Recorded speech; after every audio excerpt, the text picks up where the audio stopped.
ओम सहना भवतु सहनो भुनक्तु सह वीर्यं करवावहै तेजस्विनावधीतमस्तु मा विद्विषावहै। ओम शांति शांति शांति।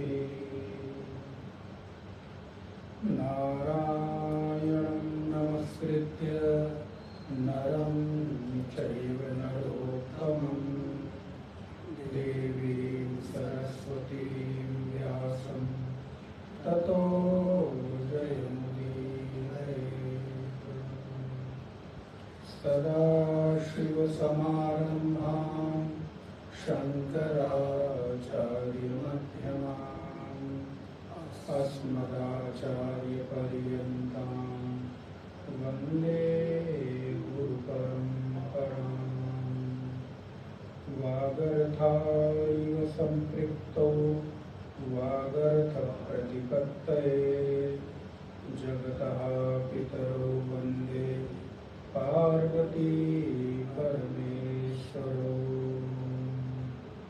कृष्णाय वासुदेवाय हरे परमात्मने प्रणतः क्लेशनाशाय गोविन्दाय नमो नमः।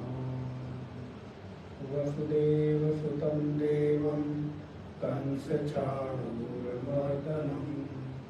देवकी परमानन्दं कृष्णं वन्दे जगद्गुरुम्।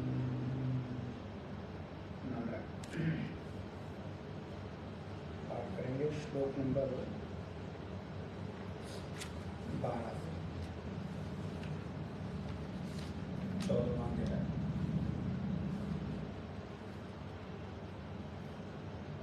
ओम श्री परमात्मने नमः। लोभा प्रवृत्तिरारम्भः कर्मणामशमस्पृहः रजस्येतानि जायन्ते विवृद्धे भरतर्षभ। अप्रकाशो प्रवृत्तिश्च प्रमादो मोह एव च तमस्येतानि जायन्ते विवृद्धे कुरु नन्दन। यदा सत्त्वे प्रवृद्धेतु प्रलयं याति देहभृत् तदोत्तमविदां लोकान् अमलान् प्रतिपद्यते। रजसी प्रलयं गत्वा कर्मसङ्गीषु जायते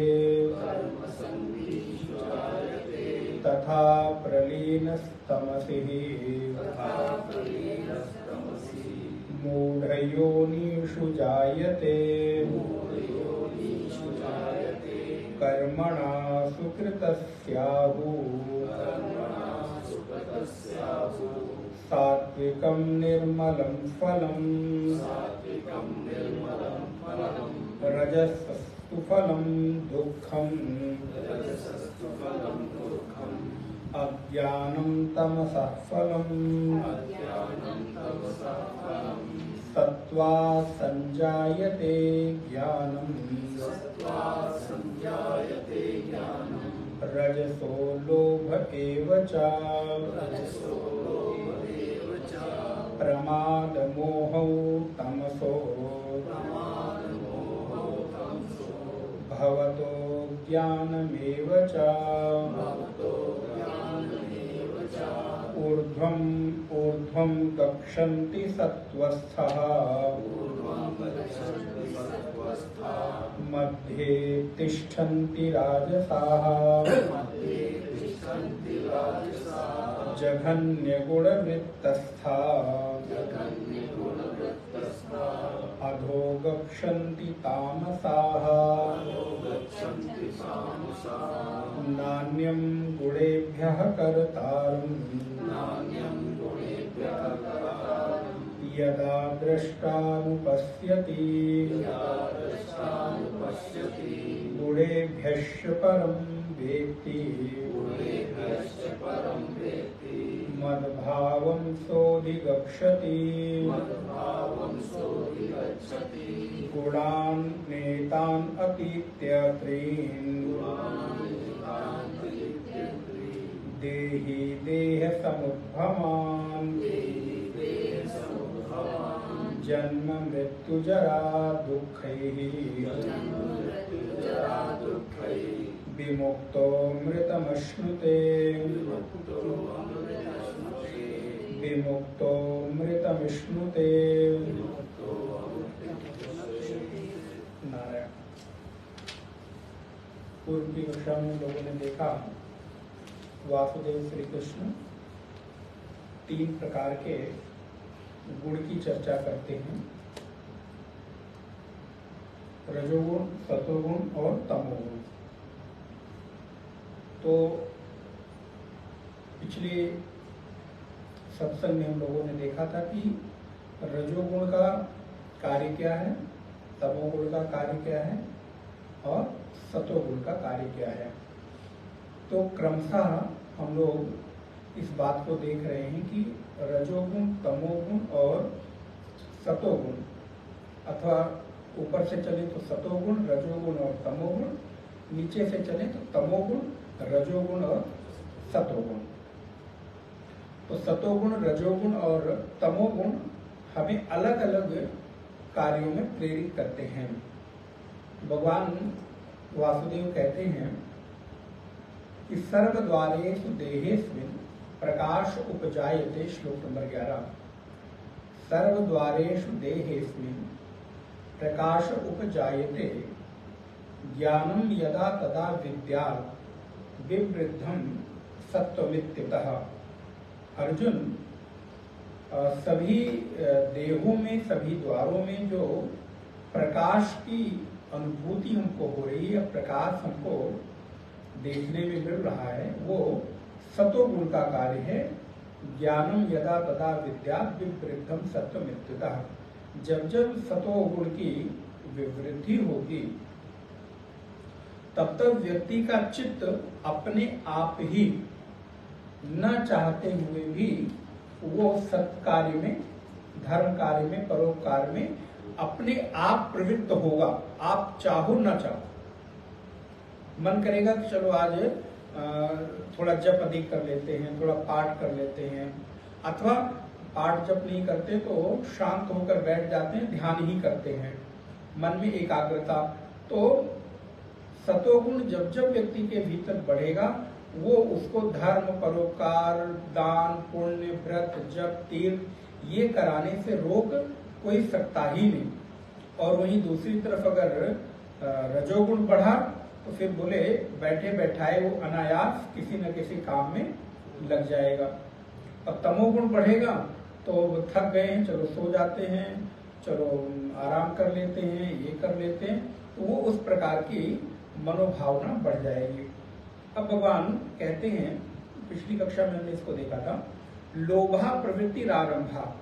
लोभ ये व्यक्ति के जीवन का स्वाभाविक गुण है, इसको गुण कह सकते हैं, क्योंकि कई सारे महात्मा ऐसा कहते हैं, लोभ करो, लेकिन लोभ करो जप का, लोभ करो दान का, लोभ करो ध्यान का। धन का लोभ करने की बजाय लोभ को दूसरी तरफ मोड़ दीजिए कि अधिक से अधिक दान कर लूं, अधिक से अधिक पुण्य कमा लूं, ये भी तो लोभ है। अधिक से अधिक पूजा पाठ कर लूं, अधिक से अधिक सत्संग प्रवचन सुन लूं, ये भी अधिक से अधिक पाने की इच्छा की वृत्ति का नाम लोभ है।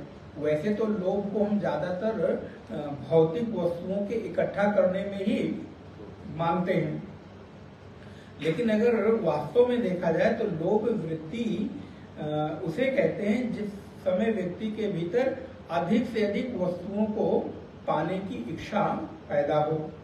तो अगर हम लोभ को धन की बजाय जप की तरफ मोड़ दें, लोभ को वस्तुओं की बजाय ज्ञान की ओर मोड़ दें, सत्संग की ओर मोड़ दें, तो वो लोभ हमारे लिए शुभकारी हो गया, लोभ हमारे लिए अत्यंत प्रभावकारी हो गया।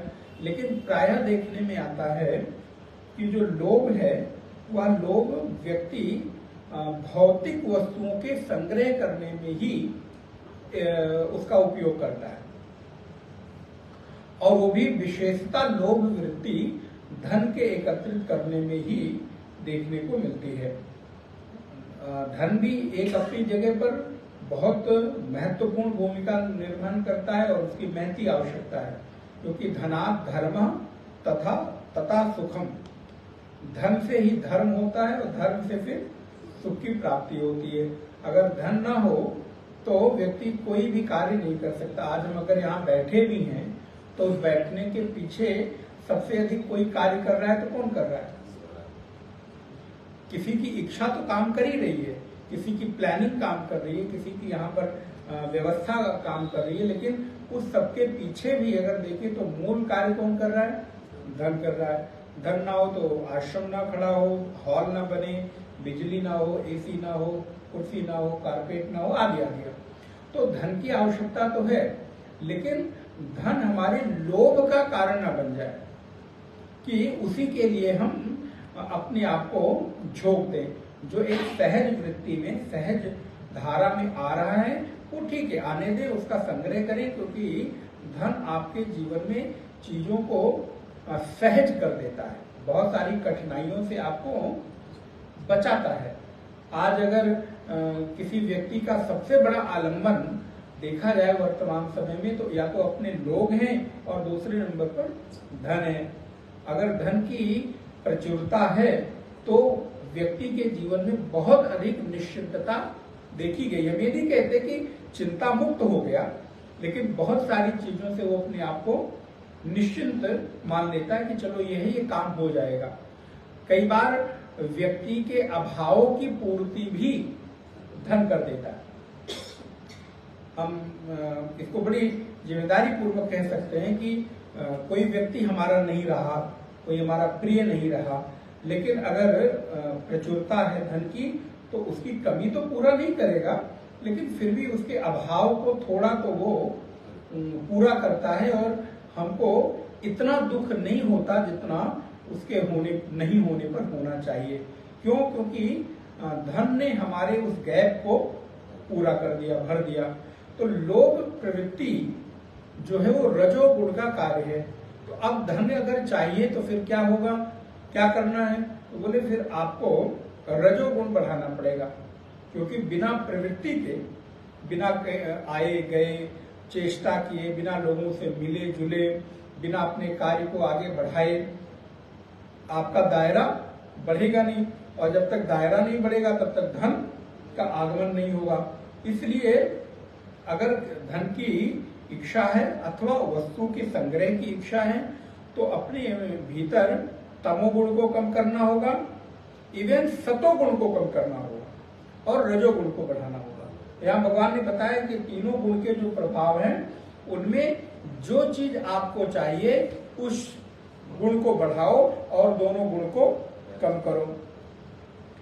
अब तीसरे नंबर पर आते हैं, 13वें नंबर के श्लोक में, अप्रकाशो अप्रवृत्तिश्च प्रमादो मोह एव च तमस्येतानि जायन्ते विवृद्धे कुरुनंदन, हे कुरुनंदन, कुरुवंश है ना पांडवों का, तो हे कुरुनंदन, कुरुवंश में श्रेष्ठ अर्जुन, अप्रकाश, जहां पर प्रकाश ना हो अर्थात अज्ञानता हो, अंधकार हो, अप्रवृत्ति, जहां पर चेष्टा ना हो, प्रवृत्ति ना हो, अर्थात जहां पर व्यक्ति अपने आप को किसी काम में लगाता ना हो। एक आप लोग सूत्र सुनते होंगे, बहुत दिन बाद आज स्मरण में आया कि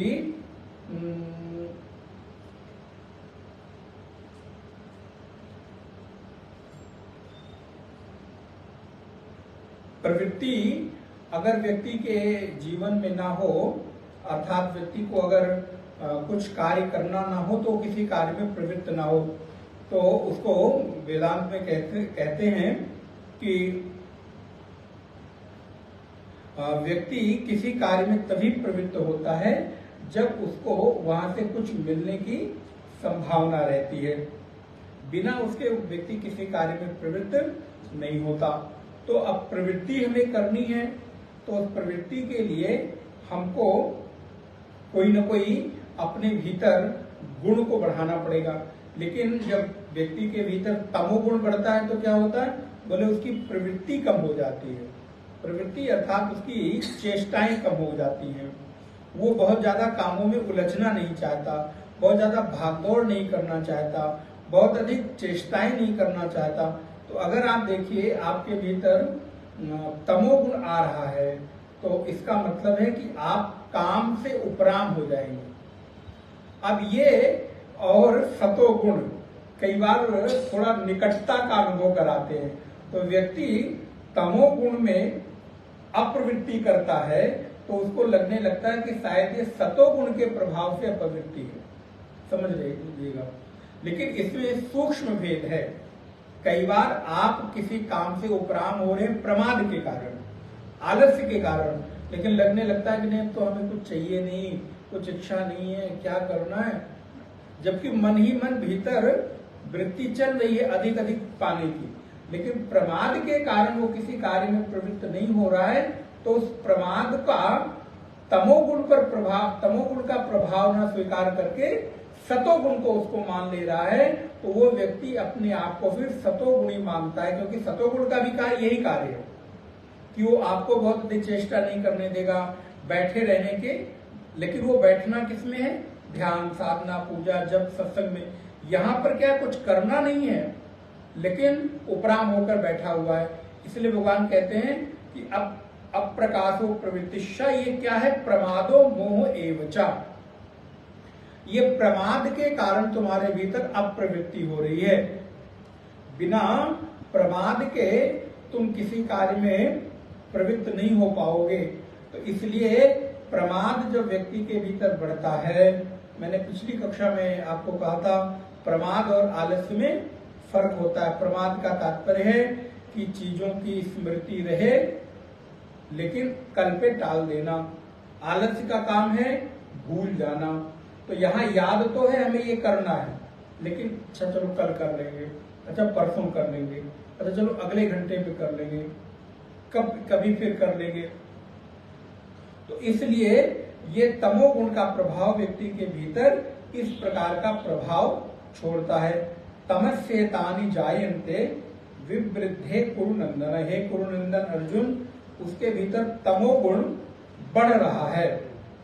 और जब तमोगुण बढ़ता है तो व्यक्ति अपने आप को प्रमाद, आलस्य और मोह से घिरा हुआ अनुभव करता है।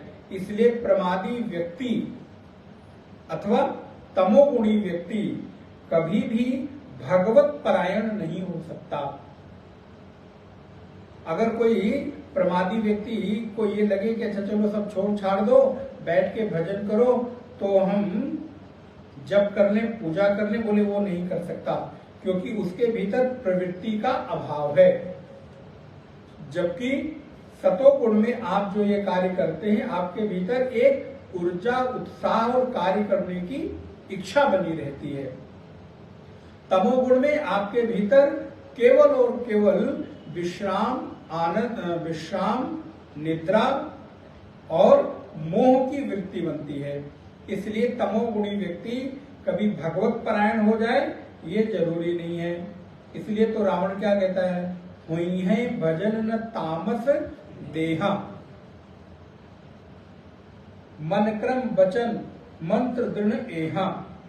बोले मैंने मन क्रम वचन से ये बात मान लिया है कि भैया अब इस तामसिक देह से भजन तो नहीं हो पाएगा, क्योंकि मेरा खान पान बिगड़ गया है, मेरा रहन सहन बिगड़ गया है, मेरी वृत्ति बिगड़ गई है, तो मैं पूरी तरह से तामसिक हो गया हूं। और ये बात मैं स्वीकार करता हूं कि इस तामसिक देह से भगवत भजन नहीं हो सकता, मैं पूरी तरह से भगवत विमुख हो गया हूं। तो क्या करूं? बोले अब ऐसा कोई कार्य करूं कि इस तामसिक देह को परमात्मा स्वयं आकर उद्धार कर दे। ये रावण जानबूझकर कर रहा है, अनजाने में नहीं कर रहा है, क्योंकि उसको इस बात की बिल्कुल दृढ़ निश्चय है कि वही है तो भजन न तामस देहा। हम कितना भी चाहें भजन करना, जप करना, उपासना करना, तो अब चूंकि खान पान ऐसा बिगड़ गया है, रहन सहन बिगड़ गया है कि अब भजन तो हो नहीं सकता। तो क्या करूं? बोले ऐसा कुछ करो कि भगवान आके स्वयं ही उद्धार कर दें। तब उसने भगवती पराम्बा जगत जननी सीता को हरण किया। बोले इससे बड़ा कठोर पाप कोई नहीं हो सकता जिसके परिणाम स्वरूप इस देह का उद्धार हो। तो उसने अपहरण भगवती सीता का अपने उद्धार के लिए एक माध्यम बनाया कि भगवती का अपहरण हमारे उद्धार का एक माध्यम बनेगा, क्योंकि इसके अतिरिक्त हमें उस पार जाने का कोई रास्ता है नहीं। तो इसलिए अप्रकाश, अप्रवृत्ति ही, मोह, निद्रा, आलस, ये सब तमोगुण के प्रभाव के कारण होते हैं। और तमोगुण जैसे जैसे व्यक्ति में छाता जाता है, बढ़ता जाता है, वो धीरे धीरे धीरे धीरे अपनी हानि कर लेता है। इसलिए तमोगुण से निकलकर कम से कम व्यक्ति को रजोगुण तक तो रहना ही चाहिए। अगर हम सतोगुण में 24 घंटे नहीं रह सकते अथवा अधिक समय नहीं रह सकते, तो कम से कम अधिक से अधिक समय हम रजोगुणी में रहना चाहिए। तमोगुण भी आवश्यक है, क्योंकि यदि आपको तमोगुण न छाए तो आपको निद्रा नहीं आएगी। आपको रात्रि में तमोगुण छाता है, तमोगुण का प्रभाव होता है, तो निद्रा देवी आपके भीतर प्रवेश करती हैं। आप देखिए कभी कभी रात्रि के समय भी आपके भीतर रजोगुण कुड़कुड़ाने लगता है, नींद नहीं आएगी। तो बोले महाराज ये प्लानिंग कर लो, ये सफाई कर लो। रात में पता चला कि आज की रात बड़ा फ्रेश फील हो रहा है। कभी कभी ऐसा होता है, व्यक्ति रात में एकदम फ्रेश फील करता है। जिस समय तमोगुण का प्रभाव होना चाहिए उस समय बोले ये कर लूं, वो तैयारी कर लूं, वो पैकिंग कर लूं, और वो कपड़ा ठीक कर लूं, वो किताबें ठीक कर लूं, ये पढ़ाई कर लूं, या अब वो कार्य कर लूं। रात में भी पता चला कि अब कुछ खाने का मन हो रहा है तो ये बनवा लूं, ये करने। क्या हुआ? बोले रजोगुण एकदम अपने चरम पर है। तो उस समय व्यक्ति को लगता है कितना एक्टिव हूं मैं आज, रात में भी एकदम फ्रेश फील हो रहा है। अब आपने तमोगुण को हटा दिया। अब कुछ लोग पता नहीं कैसे कहते, मुझे तो नहीं मालूम, कि रात को चाय पी लो तो नींद नहीं आती भी, पता नहीं है कैसे, मुझे तो उसका नहीं अनुभव है। कि अगर तमोगुण हटाने का चाय उपाय होता तो कितना अच्छा होता। कहते तो प्राय लोग यही है कि अगर चाय रात को पी ले, कॉफी पी ले तो नींद नहीं आती। तो कितना अच्छा रहता कि जब जब तमोगुण आए तब तब चाय पीने का एक बहाना मिल जाए। और अगर हम चाय और कॉफी से तमोगुण को भगा के रजोगुण में आ सकते थे, तब तो अन्य कोई साधना करने की जरूरत नहीं। फिर तो चाय ही साधना बन जाए। भाई दिन भर में 4-6 कप चाय पियो और रजोगुण रहो, रजोगुणी में रहो। लेकिन ऐसा खैर अलग अलग देह है, अलग अलग व्यक्ति का स्वभाव है, तो तमोगुण नहीं रहता। तो व्यक्ति बहुत एक्टिव रहता है। इसलिए अपने आप को अधिक से अधिक रजोगुणी और नहीं तो सतोगुणी होने का प्रयत्न करना चाहिए। तमोगुण आपके विश्राम के लिए आवश्यक है। शरीर को आराम देना है, शरीर को थोड़ा विश्राम देना है, उसके लिए तमोगुण जरूरी है। लेकिन तमोगुण ही जरूरी है ये बिल्कुल ठीक नहीं है। इसलिए भगवान कहते हैं, अब देखिए श्लोक नंबर 14 में भाष्य में देख लें, मरण द्वारेण अपि यत् फलम प्राप्यते तद अपि संग राग हेतुकम सर्वम गौड़म एव इति दर्शय आह। 14 नंबर श्लोक से क्या प्रारंभ हो रहा है, तो आप देखेंगे यहाँ पे हर तीन श्लोक पर विषय बदल रहा है। आपने अगर ध्यान दिया हो, हर तीन श्लोक पर विषय बदल रहा है। हर तीन श्लोक के बाद सतोगुण रजोगुण तमोगुण, सतोगुण रजोगुण तमोगुण। तो हर 3 श्लोक में सतोगुण के कार्य, फिर सतोगुण के प्रभाव, फिर सतोगुण का क्या हमारे जीवन में उपयोग है, वो यहाँ पर बतलाते चल रहे हैं। तो कह रहे हैं मरण द्वारेण अपि यत् फलम प्राप्यते, अर्थात अगर किसी की मृत्यु का समय हो तो उस अवस्था में जो फल की प्राप्ति होती है वो सब क्या है, तो बोले संग राग हेतुकम। वो भी हमारे जो संग अर्थात जो बुद्धि में विषय चल रहा होगा या जिसके साथ राग होगा अर्थात प्रेम होगा, अटैचमेंट होगा, उसी के अनुसार हमको फल मिलता है। तो अब भगवान यहां 14वें श्लोक से 14, 15, 16 श्लोक में सतोगुण में यदि आपकी मृत्यु के समय, अब आप देखिएगा अभी तक 3 श्लोक में जो हम लोग देखते हैं वहां पर इन तीनों गुणों के प्रभाव बताए, इनसे क्या क्या हो सकता है।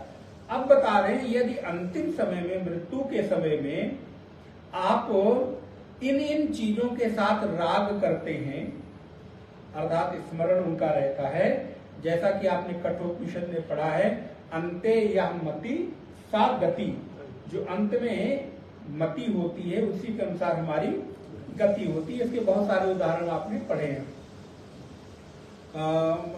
महाराज भरत का बहुत बड़ा उसका दृष्टांत है, ये जड़ भरत का आपने सुना है कि गए थे भजन करने, तो वहां पर एक योनि उनकी मिली मृगी की, और मृगी की योनि के बाद फिर धीरे धीरे जब और आगे बढ़े तो ब्राह्मण घर में आए, लेकिन बुद्धि एकदम कुंद थी, अपने आप को उन्होंने सबसे अलग रखा। तो ये धीरे धीरे जैसी जैसी मति होती जाती है वैसी वैसी गति बनती है। तो नारायण यहाँ पर भगवान कहते हैं कि यदि कोई व्यक्ति अंतिम समय में इन चीजों में अपने आप को स्मरण करता है मृत्यु की सैया पर लेटे हुए, तो उसकी कैसी गति होती है। तो सबसे पहले सतोगुण की बताते हैं कि अगर किसी की उत्तम गति हुई है तो इस श्लोक से हम ऐसा अनुमान कर सकते हैं, यदा सत्वे प्रवृद्धे को, मृत्यु के समय में यदि व्यक्ति के भीतर सतोगुण की प्रवृद्धि हुई है, सतोगुण बढ़ा हुआ है, तो यदा सत्वे प्रवृद्धे तु प्रलयम याति देयवृत, अर्थात प्रलय तक की अवस्था अगर हो गई है, तदोत्तमाम विदाम लोकान, तो उसको क्या होता है, तद उत्तम उत्तम उसको लोक की प्राप्ति होती है। अमलान प्रतिपद्यते, और उसका जितना भी मल है वो सब समाप्त हो जाता है।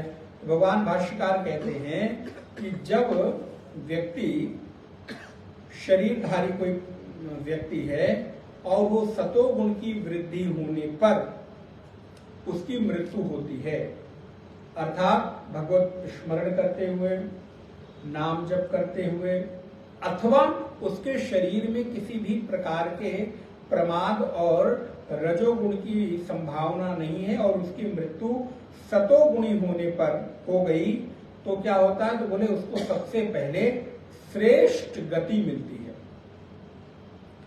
तदोत्तमाम विदाम लोकान, उत्तमोत्तम गति उसको प्राप्त होती है। तो यदि उत्तम गति की प्राप्ति करना है, अर्थात अभी आगे आएगा जहां फिर इसको थोड़ा भगवान स्पष्ट करेंगे, ऊर्ध्वम गच्छन्ति सत्वस्था, जो सतोगुणी व्यक्ति है वो ऊर्ध्वम माने ऊपर की ओर उठता है, उसको श्रेष्ठ गति प्राप्त होती है।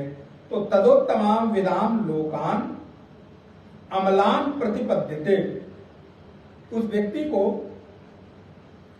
उत्तम गति की प्राप्ति होती है, अर्थात महत्त्वादि जो लोक हैं, जहां पर किसी भी प्रकार का मल नहीं है, जहां पर किसी भी प्रकार का अंधकार नहीं है, जहां पर किसी भी प्रकार का पाप नहीं है, जहां पर किसी भी प्रकार की अज्ञानता नहीं है, ऐसे लोगों को प्राप्त होता है। अर्थात ऐसी गति उसको मिलती है जहां से उसके मुक्त होने की संभावना अधिक बढ़ जाती है।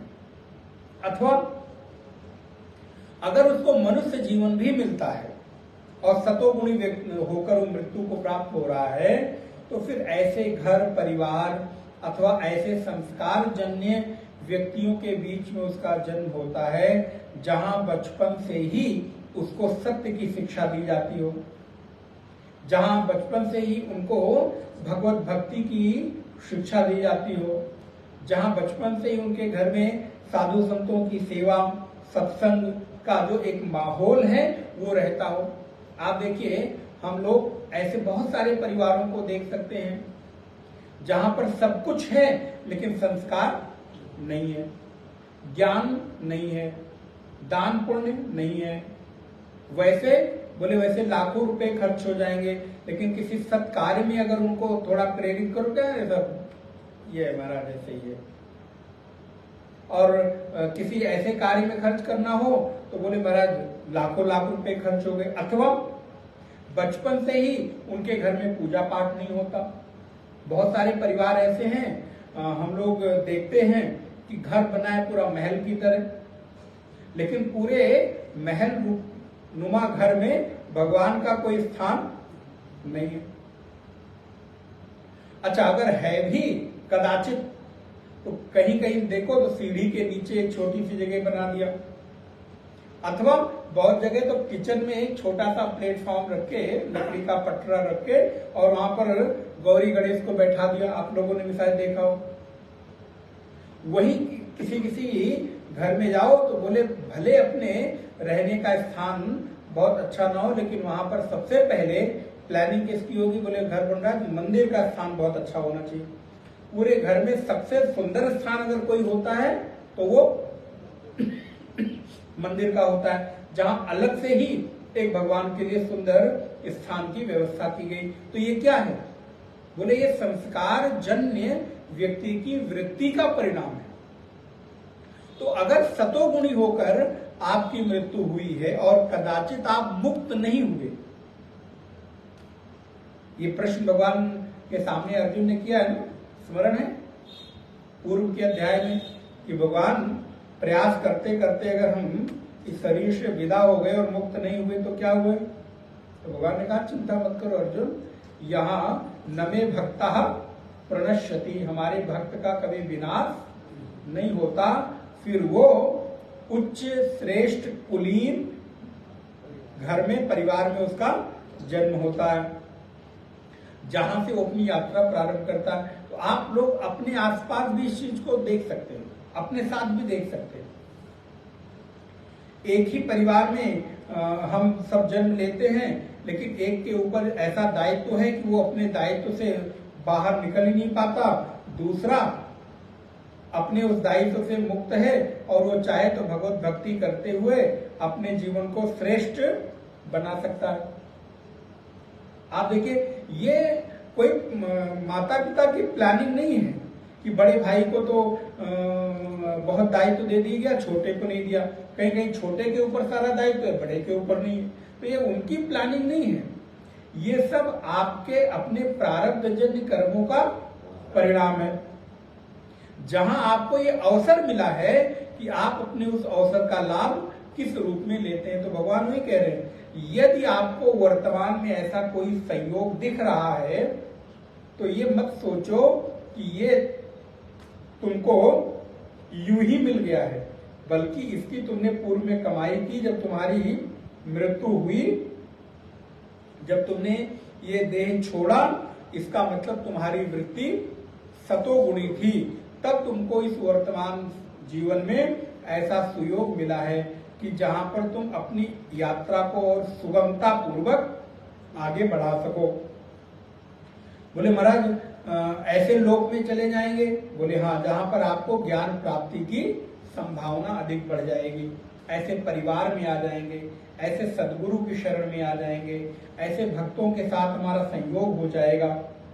और यदि रजोगुणी होकर हमारी मृत्यु होती है तब फिर भगवान 15 नंबर श्लोक में कहते हैं, रजसी प्रलयम गत्वा, रजसी माने रजोगुण में, प्रलयम माने अगर हम जाते हैं, गत्वा कर्म संगीषु जायते तथा प्रलीनस्तमसी। अच्छा, आधी लाइन रजोगुण की है। रजसी प्रलयम गत्वा कर्म संगीषु जायते। अगर कोई व्यक्ति रजोगुण की वृद्धि होने पर उसकी मृत्यु होती है तो वो व्यक्ति अगले जन्म में जब उसकी मृत्यु होगी तो बहुत अधिक कर्मों में आसक्त होगा। और ऐसे लोग भी आपको मिलेंगे और इनकी संख्या बहुतायत में होगी। ये वाले जो है रजोगुण वाले आपको ज्यादा मिले। कहां वहां जाके अपना समय बर्बाद करते हो? इतनी देर में तो तुम अपना कुछ काम कर लेते। अब रिटायर हो गए हो तो बैंक में हो। बोले हाँ, तो तुम्हें तो बैंकिंग का बहुत नॉलेज होगा। कहाँ वहां अपना समय बर्बाद करो? बैठ के कुछ ऑनलाइन ट्रेडिंग करो तो सुबह से शाम तक तुम्हारे घर का खर्च निकल आएगा। बैठ के शेयर मार्केट खरीदो और उसमें खरीदो और बेचो तो बोले तुम कमा लोगे। कहाँ वहां फालतू के समय में व्यर्थ करते रहते हो? अरे अभी भी रिटायरमेंट के बाद भी 5 साल 7 साल की नौकरी तुम्हें कहीं ना कहीं मिली जाएगी। होता ही है ना, 60 साल बाद रिटायर हो जाते हैं, 5 साल के लिए कहीं कहीं अवसर मिलता है कि चलो यहाँ कर लो, यहाँ कर लो। अब ऐसे लोग शिक्षा देने वाले ज्यादा आपको मिलेंगे। उनसे अगर कहो कि तुम को अगर हम कहें कि इसकी आवश्यकता नहीं है, बैठ के भजन कर लो, अरे महाराज ये सब तो ठीक है कहने के लिए। कर्म करो, कर्म करना ही मनुष्य का सबसे उत्तम गुण है। तो वो आपको देखिए सबसे अधिक आपको कर्म में प्रवृत्त होने के लिए प्रेरित करते रहेंगे। अधिक से अधिक कर्म करते रहो, पूरे जीवन भर कर्म करो। ये इस तरह में आप देखिए जो डॉक्टर्स हैं, अब हम लोग तो बहुत सारे तरह की लाइन में देखते हैं, ये इस प्रकार की प्रवृत्ति जो अच्छा तो कोई डॉक्टर है नहीं तो नहीं तो कहेंगे तो बोले महाराज जो डॉक्टर्स लोग हैं इस प्रकार का वाक्य उनका सबसे अधिक होता है। आप कभी सुनिएगा महाराज हमारा तो बस क्लिनिक ही हमारी पूजा है। आप सुने होगा, आप लोगों ने देखा होगा, हम लोग मिलते महाराज सुबह से लेकर शाम तक पेशेंट जो है ना, मरीज, उसी में हम भगवान देखते हैं। अरे हम कहाँ मना कर रहे हैं कि उसमें भगवान मत देखो, लेकिन उन्हीं में केवल भगवान मत देखो, उनके अतिरिक्त भी कहीं और भगवान को जरा थोड़ा देर देख लो। बोले जी नहीं महाराज, जिंदगी भर हमारा तो एक ही है कि पेशेंट आ गया, उसी में परमात्मा है, उन्हीं की सेवा ही हमारा सबसे बड़ा धर्म। ये ठीक है, लेकिन इसके अतिरिक्त भी आपका कोई न कोई कर्तव्य है जिसका पालन होना चाहिए। तो अगर आपकी मृत्यु रजोगुणी होकर हुई है तो आप कर्म में आसक्त होंगे और आपकी, अब यहां पर एक विचार और मुझे आ रहा है, हालांकि ये मैं बहुत प्रामाणिकता से नहीं कह पा रहा हूं, लेकिन फिर भी ये रिसर्च का विषय हो सकता है कि आप देखेंगे कि हमें लगता है उस प्रकार का इस जन्म में व्यक्ति को सेवा कार्य भी वैसे ही मिल जाता है।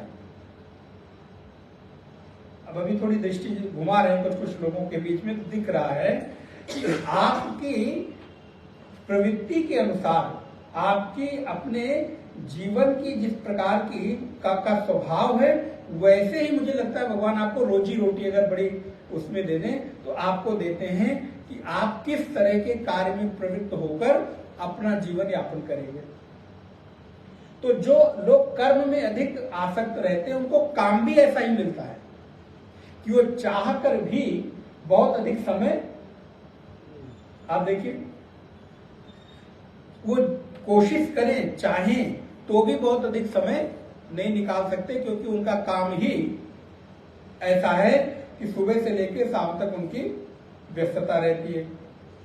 तो इसलिए यदि कोई रजोगुणी होकर मृत्यु को प्राप्त होता है तो वो अगले जन्म में अधिक से अधिक कार्य में प्रवृत्त योनि को प्राप्त होगा। और यदि तमोगुण में बोले तथा प्रलीनस्तमसी मूढ़ योनिषु जायते। अब यहां तो ऐसा कोई नहीं है जो तमोगुणी भी होकर आया हुआ हो, नहीं, आप लोग तो बिल्कुल नहीं है। बोले अगर कोई तमोगुण की अधिकता हो जाने पर मृत्यु को प्राप्त होता है तो बोले वो मूढ़ योनि में जन्म लेता है। मूढ़ योनि बोले भगवान शंकराचार्य कहते हैं पशुआद योनिषु, वो पशुवाद योनियों में जाता है। अच्छा, यहाँ केवल पशु योनि से मतलब पशु योनि नहीं है, कई बार मनुष्य योनि में रहता हुआ भी व्यक्ति पशुवत जीवन जीता है, जहां उसके भीतर किसी भी प्रकार के अन्य चीजों को सोचने की क्षमता ही नहीं होती। घर, परिवार, बच्चे, अपना जीवन, बस। यहां तक आप बहुत सारे ऐसे लोगों को देखते होंगे या जानते होंगे कि वो पूरे पूरे जीवन एक तीर्थ यात्रा तक नहीं करते, जबकि कमी किसी चीज की नहीं है, सब कुछ की पर्याप्त प्रचुरता है, लेकिन उनकी प्रवृत्ति ही नहीं बनती कि वो उसके बाहर निकल सकें। घर, परिवार, बच्चे, घर, परिवार, बच्चे, न किसी अन्य से उनका संबंध ही नहीं रहता। तो अब उस बेचारे को भी दोष देने की आवश्यकता नहीं। इसलिए कहते हैं जब आप की दृष्टि थोड़ी व्यापक होती है तो किसी को दोष देने की धीरे धीरे, हम लोग पहले सोचते थे कि अरे बताओ सब कुछ भी करता नहीं, फिर धीरे धीरे जैसे जैसे साधना बढ़ती है, स्वाध्याय उतरता है तो लगने लगता है नहीं इसकी कभी थोड़ा है। अब असल में इसका जन्म ही इस तरह के स्वभाव के साथ हुआ है, अर्थात जैसे किसी के जन्म लेते ही उसमें दोष आ जाए तो उसको कैसे आप संभालेंगे। कोई चीज आपने बनाई, चलिए घट हम लोगों का एक बड़ा सुंदर दृष्टांत होता है। घट हमने बनाया मिट्टी का, और घट बनाते समय ही कुम्हार से उसमें कोई ऐसी चूक हो गई कि वो टेढ़ा हो गया, कहीं से मोटा पतला हो गया, बनाते समय कहीं उसमें कुछ खराबी आ गई। तो अब बनाने के बाद कितनी भी आप कोशिश कर लीजिए, रंग पेंट कर लीजिए, उसके ऊपर कलाकारी कर लीजिए, तो क्या आप उस घट के दोष को समाप्त कर सकते हैं? क्यों?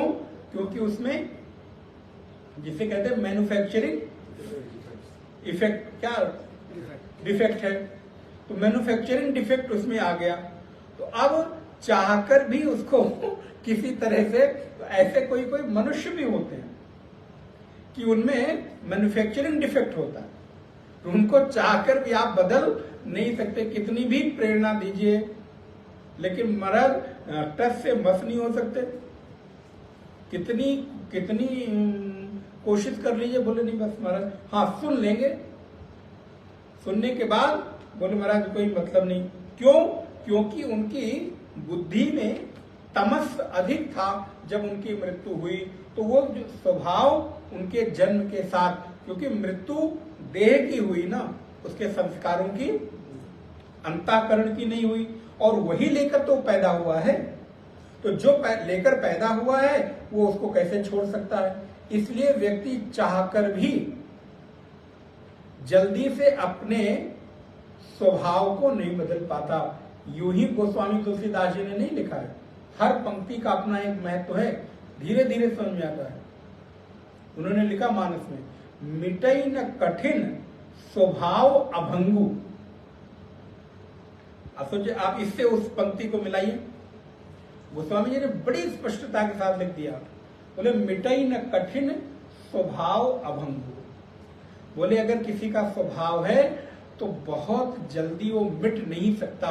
हाँ, बहुत कोशिश करे, अतिशय रगड़, वो एक है ना, अतिशय रगड़ करे जो कोई,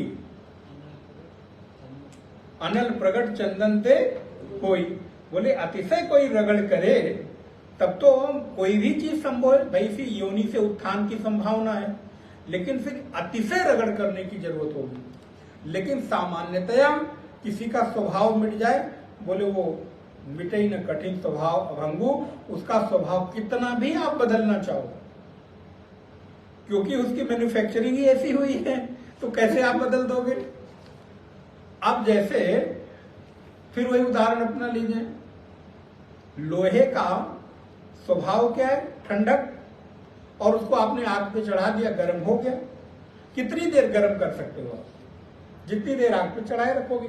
जैसे ही आग से उसको अलग करोगे वो अपने स्वभाव की ओर लौटेगा। पानी का स्वभाव है नीचे की ओर बहना, कितनी भी कोशिश करके ऊपर चढ़ा दो तब तक ऊपर चढ़ा रहेगा जब तक उसको मौका न मिले। जैसे ही मौका मिला तैसे ही वो नीचे की ओर भागेगा। तो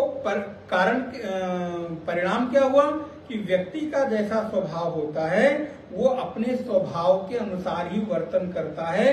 कितनी भी कोशिश कर लो आप उसको बदल नहीं सकते। और इसीलिए कमोबेश कई बार परिवारों में व्यक्ति के भीतर आपस में एक मन मुटाव होने लगता है।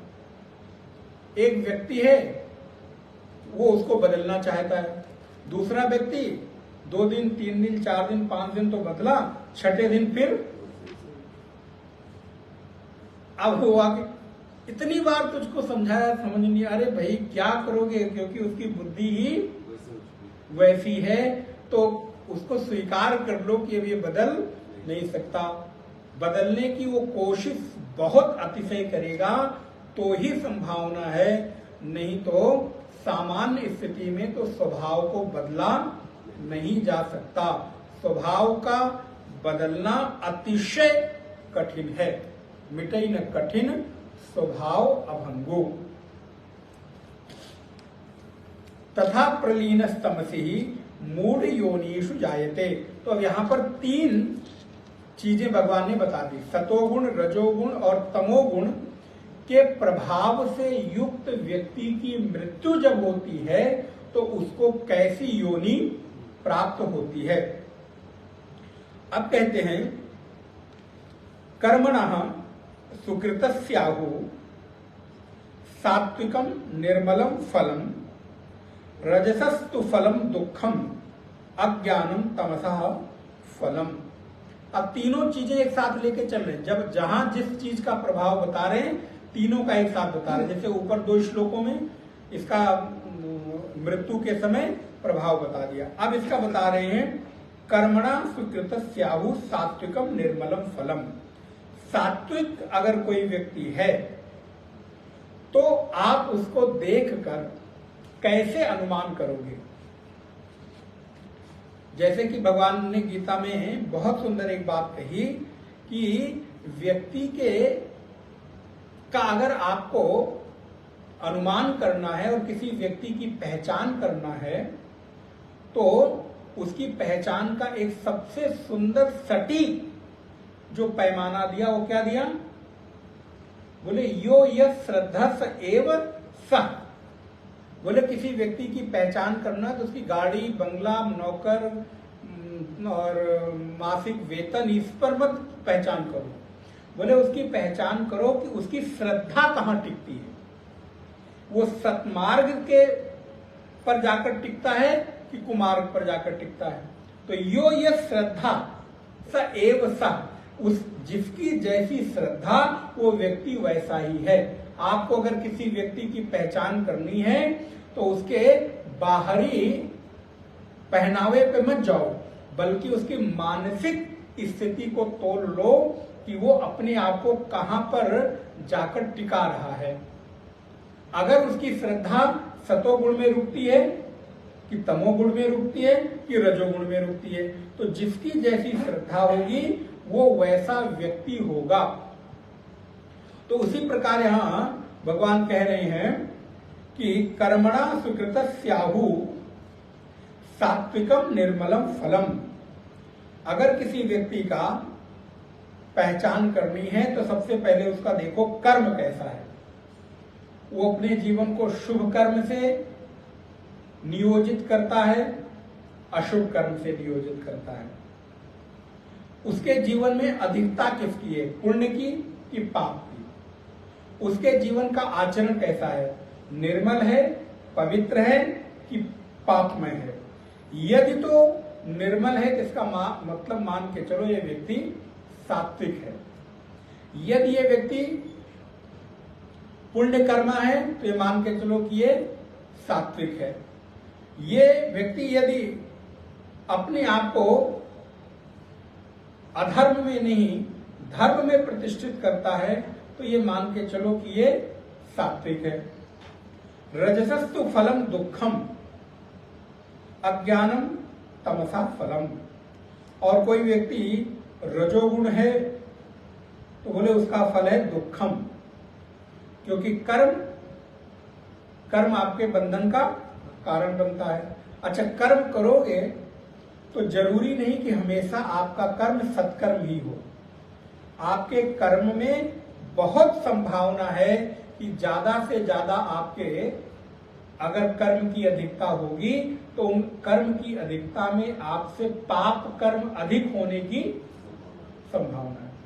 आप अपने जीवन को ही देख लें, दिन भर में सुबह से लेकर रात्रि तक यदि आप अधिक कर्म करते हैं तो ज्यादातर कर्मों में आपके पाप होने की संभावना अधिक है। पुण्य होने की संभावना तो कमी लगती है। पुण्य आपको कोशिश करके करना पड़ता है, प्रयास करके करना पड़ता है, लेकिन पाप अपने आप हो जाता है, ना चाहते हुए भी हो जाता है। झूठ बोलने के लिए आपको कोशिश नहीं करनी है, लेकिन सच बोलने के लिए कोशिश करनी पड़ेगी। किसी को अपशब्द कहने के लिए आपको कोशिश नहीं करनी है, थोड़ा सा असावधान हुए नहीं कि आप किसी को आहत कर दोगे, आपकी वाणी से कोई चोटिल हो जाएगा। लेकिन आपको मीठा बोलने के लिए बोले कोशिश करनी है। आप दिन भर के हर कार्य को देखिए, तो जब आप अधिक से अधिक कर्म में प्रवृत्त रहोगे तो राजसिक व्यक्ति दुखी, और आप देख लीजिए जो जितना राजसिक होगा वो उतना दुखी होगा। क्योंकि जैसे जैसे राजसिक का तात्पर्य जैसे जैसे आपका ऐश्वर्य बढ़ता जाएगा, जैसे जैसे आपका कार्य क्षेत्र बढ़ता जाएगा, जैसे जैसे आपके संपर्क बढ़ते जाएंगे, वैसे वैसे आपके पास दुख भी बढ़ता जाएगा। आपको 10 लोग जानते हैं तो 10 लोगों के सुख और दुख से आप प्रभावित होंगे। अच्छा, अगर आप 100 लोगों को जानते हो तो अब अगर आपके परिवार रिश्तेदार में 10 लोग 20 लोगों की संख्या है तो वर्ष में जन्म और मृत्यु होगी तो कितने लोगों से प्रभावित होंगे? 10-20 लोगों से। और अगर आप 1000 लोगों से परिचित हैं तो हर महीने जन्म से प्रसन्नता होगी और हर महीने मृत्यु से दुख होगा। अब आप सोचिए अगर व्यक्ति अपने आप को तटस्थ न रख पाए तो कितना मुश्किल है। महात्माओं को देखो, कितने लोग जानते हैं? बोले महाराज 1000, 10,000, 20,000, 50,000 लोग हैं।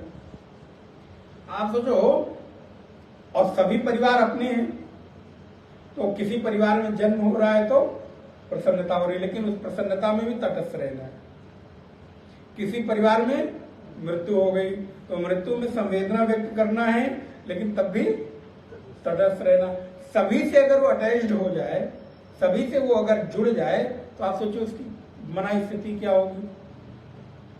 तो जितना ही आप राजसिक होते जाएंगे, रजोगुण प्रधान होते जाएंगे, राजसिक होने का तात्पर्य रजोगुण प्रधान होते जाएंगे, उतने उतने दुख होने की संभावना भी प्रबल होती जाएगी। अब आपके पास एक आश्रम हो तब और आपके पास 10 आश्रम हो तब आप सोचिए, एक जगह तो लोग मिलते नहीं, बोले 10 जगह महाराज, कहीं रसोईया नहीं है तो कहीं भंडारी नहीं है तो कहीं ड्राइवर नहीं है तो कहीं सफाई कर्मी नहीं है तो कहीं कोई नहीं है तो कहीं कोई नहीं है। अभी तो हमने जानबूझ के अपना उदाहरण दिया। ऐसे ही फैक्ट्री, दुकान, जो भी कोई उद्योग व्यापार करता हो, उतनी उतनी उसकी इन्वॉल्वमेंट बढ़ती चली जाएगी। तो इसलिए रजोगुण दुख का कारण है। और अज्ञानम तमसा फलम। और ये भैया तमोगुण है, बोले तमोगुण तो आपको महाराज बुद्धि आपकी खुलने नहीं देता, ये आपको अंधकार में आपको डुबोए रखता है हमेशा। आप देखिए, एक चीज आपने ध्यान देंगे, तमोगुण की जहां जहां चर्चा आई वहां अज्ञानता कॉमन है, क्योंकि तमोगुणी व्यक्ति कभी भी धार्मिक अथवा आध्यात्मिक नहीं हो सकता। वो थोड़ी देर के लिए कर्मकांड भले प्रवृत्त हो जाए, लेकिन उसके भीतर बुद्धि खुलेगी नहीं, उसको समझ ही नहीं आएगा कि हमारे जीवन में इसके अतिरिक्त भी कुछ और करना है। इसलिए तमोगुण से निकलकर रजोगुण में अपने आप को प्रतिष्ठित करना चाहिए। अब अगले तीनों गुण के कार्य बता रहे हैं, इनसे क्या क्या उत्पन्न होता है। अगर आपके भीतर सतोगुण है तो क्या पैदा होगा, रजोगुण है तो क्या पैदा होगा, और यदि आपके भीतर तमोगुण है तो क्या पैदा होगा। मैंने आपको कहा तमोगुण जहां जहां आएगा वहां वहां आप देखिएगा, सब चीज आएगा, अज्ञानता जरूर आएगी, यहां पर भी आएगा। सत्वात् संजायते ज्ञानम। अगर अभी आप बैठ के सत्संग प्रवचन सुन रहे हैं या इच्छा हो रही है, तो इसका मतलब मान के चलिए कि आप लोग सतोगुण प्रधान, इतना तो निश्चित मान लीजिए। अच्छा, जब आप सतोगुण तक पहुंच गए हैं तो फिर ये भी संभावना है कि आप त्रिगुणों से परे भी हो जाए, क्योंकि आपका लक्ष्य केवल सतोगुण तक पहुंचना ही नहीं है। हमारा लक्ष्य तो क्या है, त्रिगुणातीत हो जाना, क्योंकि सतोगुण तक पहुंचना ही साधक का लक्ष्य नहीं है। साधक का तो अंतिम लक्ष्य है कि तीनों गुणों से परे हो जाए, त्रिगुणातीत हो जाए, जो भगवान ने दूसरे अध्याय में स्थित प्रज्ञ के लक्षण बताए हैं। तो अब यहां पर कहते हैं सत्वात् संजायते ज्ञानम। सतोगुण से व्यक्ति को उत्कर्ष की प्राप्ति होती है, ज्ञान की प्राप्ति होती है, और लोभ की प्राप्ति होती है रजोगुण से। बार बार उस व्यक्ति को अधिक अधिक अधिक अधिक संग्रह करने की इच्छा होगी। कोई एक चीज है तो दूसरी भी आ जाए, फिर तीसरी भी आ जाए, चौथी भी आ जाए, तो ढेर सारी ऐसी चीजों का संग्रह अपने पास कर लेता है जिन चीजों की कदाचित उसको आवश्यकता भी नहीं होती, लेकिन रजोगुण की अधिकता के कारण वो चीजों की संग्रह करने से अपने आप को रोक भी नहीं पाता। तो यदि कभी आपको ऐसा लगे तो फिर ऐसे समय में अपने आप को इस बात का विचार करिए कि अभी तक हमने इन चीजों का संग्रह किया, इनका हमारे जीवन में क्या उपयोग रहा, कितना उपयोग रहा। अमुक चीज हमने खरीदी तो उनका कितना उपयोग रहा। अच्छा, जब बहुत अधिक नहीं रहा तो ये लेकर भी हमें क्या फायदा होगा, तो छोड़ दो। ऐसे कर करके हम लोभ रूपी प्रवृत्ति से अपने आप को निकाल सकते हैं। नहीं तो रजोगुण। अच्छा, आप एक चीज और विचार करिए, अपने आसपास तो पूरी सोसाइटी में, मनुष्य जीवन में अधिक से अधिक व्यक्ति रजोगुणी आपको दिखाई देंगे, माने संग्रह वाले व्यक्ति दिखाई देंगे। संग्रह की वृत्ति बहुत कम लोगों में यह है कि वो कम हो पाए, नहीं तो अधिक से अधिक व्यक्ति के जीवन में संग्रह की वृत्ति बनी रहती है। छोटे सी भी जगह में अधिक से अधिक वस्तुओं को भरने की वृत्ति बनी रहती है, ये भी रख लो, ये भी रख लो। तो पूरी सोसाइटी या तो रजोगुण में है और या फिर तमोगुण में है। उस सोसाइटी से कुछ लोग निकलकर सतोगुण में आते हैं, जिसको भगवान ने फिर क्या कहा, मनुष्याणाम सहस्रेषु कश्चित यतति सिद्धे यतताम अपि सिद्धानाम कश्चिन माम वेत्ति तत्वतः। ये वही हजारों हजार में से एक लोग हैं जो सतोगुणी हैं, जो इस मार्ग पर चलते हैं। अच्छा, सतोगुण बढ़ता है तो ज्ञान की वृत्ति बढ़ती है, रजोगुण बढ़ता है लोभ की वृत्ति बढ़ती है, तमोगुण बढ़ता है फिर वही आप देखेंगे प्रकारांतर से वही चीजें भगवान बता रहे हैं। प्रमाद मोहो तमसो भवतो अज्ञानम एवं च। अर्जुन, जब व्यक्ति के भीतर तमोगुण बढ़ता है, प्रमाद और मोह ये दोनों बढ़ते हैं। अज्ञानता तो फिर उसका है ही है, तमोगुण का गिफ्ट है क्या? अज्ञानता आपको वो उपहार देती है तमो बाय प्रोडक्ट कि आपको तमोगुण एक आपको उपहार देगी। क्या? आइए हम आपको अज्ञानी बना रहे हैं। पैकेज, उसके पैकेज में शामिल है अज्ञानता, प्रमाद, मोह, निद्रा, आलस। सोचो कितना अच्छा, इसके नाम भी एकदम कितने रट जाते हैं आप सोचो, क्योंकि हमें आप लोगों के जीवन में ये देखने को मिलता है।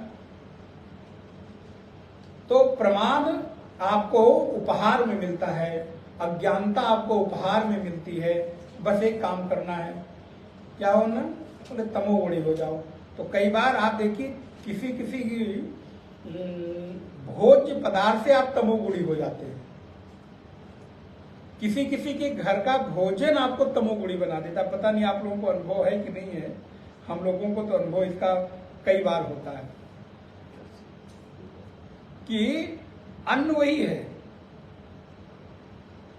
एक पहले की तो कथा मुझे याद आ रही है, लेकिन बहुत ज्यादा नहीं स्पष्ट आ रही। एक महात्मा थे, उनका नियम था कि वो भिक्षा का ही भोजन करते थे। तो किसान लोग कभी कभी उनको उनकी कुटिया में भोजन दिया। पहले तो ऐसा ही होता था, कुटिया बना के महात्मा रहते थे। वो लोग निकले, 2 रोटी और सब्जी दे गए, फिर कोई निकला, कोई तरोई दे गया, कोई लौकी दे गया, कोई कुछ दे गया, तो उसी से काम चलता था। तो एक दिन किसी विशेष पर्व त्योहार पे उनके यहाँ 2 जगह से भोजन आया। एक पोटली में मिर्च का अचार, नमक और सूखी रोटी, और एक पोटली में बढ़िया बना हुआ व्यंजन, पूड़ी, सब्जी, कचौड़ी, खीर, रायता, मालपुआ। तो वो जो लेकर आया उसको लगा वाह, आज इतनी बड़ी टिफिन लेकर आए हैं तो महाराज जी को खिला के ही जाएंगे। और बैठा वो इंतजार कर रहा है कि अब खाएंगे, अब खाएंगे, अब खाएंगे। महाराज बातों बातों में लगे हैं, अच्छा अभी खा लेंगे, अभी खा लेंगे। बोले महाराज मैं भोजन दे रहा हूँ और आप इसको खाइए। बोले रख दो, खा लेंगे, बाद में खा लेंगे, अभी मन नहीं है खाने का। बहुत देर इंतजार करता रहा, चला गया। दूसरे दिन फिर आया, फिर उसको महाराज जी आपने मेरा भोजन किया कि नहीं किया?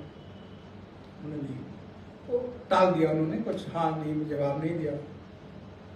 दूसरी तरफ वो मजदूर बैठा हुआ था। बोले महाराज सूखी रोटी, नमक लाया हूँ, जो घर में है उपलब्ध वो खा लीजिए। महाराज जी ने कहा हाँ खोलो खोलो, तुरंत भूख लगी, ठाकुर जी को भोग लगा और प्रसाद दो। बड़े चाव से उन्होंने खाया, जल पिया, तृप्त हो गए। तो भोजन करने के बाद बैठा, बोले महाराज कल आपके पास इतना व्यंजन आया और देख रहा हूँ कि टिफिन वैसे की वैसे रखी हुई, आपने क्यों नहीं खाया? बोले उस व्यंजन को खाने के बाद मेरी क्या स्थिति होती ये मुझे मालूम है, और इस वजह से मैंने उस व्यंजन को नहीं खाया। बोले कैसे? बोले ले आओ। तो बोले लेकर आया, तो उसमें पूड़ी थी, पकड़े और उसको उन्होंने ऐसे निचोड़ा। तो कहते हैं कि उसमें से खून की बूंदें टपकी। तो बोले ये आप देख रहे हो ये व्यंजन, इस व्यंजन में क्या है? बोले समझा नहीं महाराज। बोले इस व्यंजन को खाने के पीछे यदि मैं खाता तो मेरी मना स्थिति और मेरी शारीरिक स्थिति इस तरह हो जाती कि मुझसे भजन नहीं होता, क्योंकि अन्न में बहुत दोष होता है। सबसे अधिक दोष अगर किसी में है तो अन्न में है, जो कि आज के समय में ये दोष नहीं है। अब अगर आज ये आप कहने चलिए तो उसको लोग छुआछूत की संज्ञा दे देंगे, जबकि पहले के समय में हमारा भोजन कोई देखे नहीं, इस प्रकार की वृत्ति रहती थी। सब कुछ कर ले लेकिन भोजन कभी प्रदर्शन का कारण नहीं होता था, भोजन हमेशा छिपा के होता था। इवन आप लोग पता नहीं जानते, भोजन कर रहे हो, कोई आ जाए तो व्यक्ति किनारे हो जाता था, भोजन छुपा लेता था। बाहर कोई आए वो बैठ गया, भोजन कर ले, बाबा और लोग हम लोग भोजन करें, भैया अभी भोजन कर रहे हैं, बाद में मिलेंगे। तो भोजन कभी भी प्रदर्शन का विषय नहीं होता था, बल्कि भोजन को छिपाकर किया जाता था। आप उपनिषद पढ़ेंगे, उपनिषदों में भी इसका बहुत सुंदर वर्णन आया। उपनिषद कहता है कि अन्न जो आप खाते हैं उस अन्न से आपके भीतर रज, वीर्य, तेज, मज्जा, मांस, रुधिर, अस्थि इनका निर्माण होता है। तो जब आपके मूल में अन्न से पैदा होने वाली चीजों से शरीर का निर्माण हो रहा है, अगर अन्न में दोष होगा तो उससे बनने वाली चीज में दोष होगा ही होगा। इस वजह से अन्न पर शुद्धता का बहुत हमारे यहां जोर दिया गया। और अन्न से बोले जो हमारे अंतःकरण का निर्माण होता है। जब तत्वबोध आप पढ़ेंगे तो आप विस्तार से आपने सबने पढ़ाई है कि अन्न के किन किन गुणों से आपके किन किन अंगों का निर्माण होता है। तो जब उस प्रकार के अंग का निर्माण होगा तो वैसा शरीर में आपके दोष जाएगा ही जाएगा। इसलिए भोजन की सात्विकता पर हमारे ऋषियों ने, आचार्यों ने बहुत जोर दिया। आहार, जो कुछ भी हम ग्रहण करते हैं, आहार से केवल भोजन ही नहीं है, आंख से, कान से, नाक से, मुख से, जीवा से, स्पर्श से, जहां जहां से आप ग्रहण करते हैं उन चीजों के ग्रहण का प्रभाव आपके चित्त पर पड़ता है। इसलिए कैसा भोजन ग्रहण करें इस पर सावधानी होनी चाहिए। इसलिए हर जगह और हर चीज खाना ये स्वास्थ्य और मन दोनों के लिए उचित नहीं है। ये कहावत ऐसे थोड़ा बनी होगी, जैसा खाओ अन्न वैसा हो मन, जैसा पियो पानी वैसी होवे वाणी। तो ये ऐसे ही थोड़ा बना होगा। इसलिए अन्न की सात्विकता पर बहुत जोर दिया गया। हमारे यहाँ अन्न को ब्रह्म की संज्ञा दी गई। आपने तैत्तिरीय उपनिषद पढ़ा, अन्नम ब्रह्म तद न निंद्या। अन्न ब्रह्म है, उसकी निंदा मत करो, उसको प्रणाम करके भोजन करो। ब्रह्मार्पणम ब्रह्महवि ब्रह्माग्नौ ब्रह्मणाहुतम ब्रह्मैव तेन गंतव्यम ब्रह्म कर्म समाधिना। अन्न ब्रह्म है, उसको पूजा करके अर्थात प्रणाम करके तब भोग लगा के ग्रहण करो।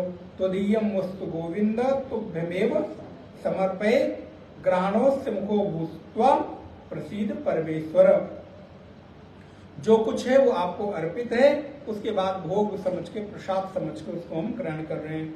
तो भगवान कहते हैं सत्वात् संजायते ज्ञानम रजसो लोभ एवचा प्रमाद मोह तमसो भवतो अज्ञानम एवचा। प्रमाद और मोह ये तमस के कारण होता है और अज्ञानता तो है ही है, अज्ञानम एवचा। इसलिए ये प्रभाव सतोगुण, रजोगुण और तमोगुण के हमारे जीवन में देखने को मिलते हैं।